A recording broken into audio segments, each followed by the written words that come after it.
বেলকুচিতে বাংলাদেশ ভারত অভিন্ন নদীর ন্যায্য হিস্সা নিশ্চিত ভারতীয় আগ্রাসনের বিরুদ্ধে বিক্ষোভ মিছিল করেন আশিকুল ইসলাম, সিরাজগঞ্জ প্রতিনিধি।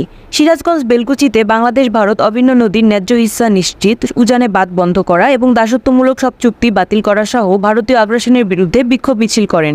শুক্রবার 23 আগস্ট দুপুর 2টার দিকে আলবাহেলা খাতুন জামে মসজিদ থেকে বিক্ষোভ মিছিল বের করেন তারা। মিছিলটি মেইন রাস্তা হয়ে মুকুন্দগাতি যাত্রী ছাউনি গিয়ে শেষ হয়। সেখানে একটি সংক্ষিপ্ত সমাবেশ করা হয়।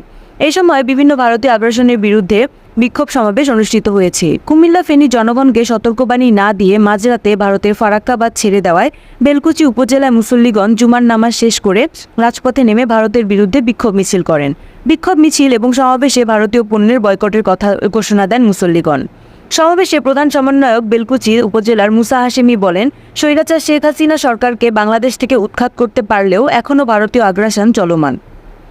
সমন্বয়ক ইকবাল এইচ রিপন বলেন যে ভারত আমাদের ফেলানীকে হত্যা করেছে, সীমান্তে মানুষ হত্যা করে এবং বন্যায় বাঁধ খুলে বাংলাদেশের মানুষকে প্লাবিত করে, সেই দেশের অনুদানে জাবিতে কোনো ভবন নির্মাণ করতে দেয়া হবে না।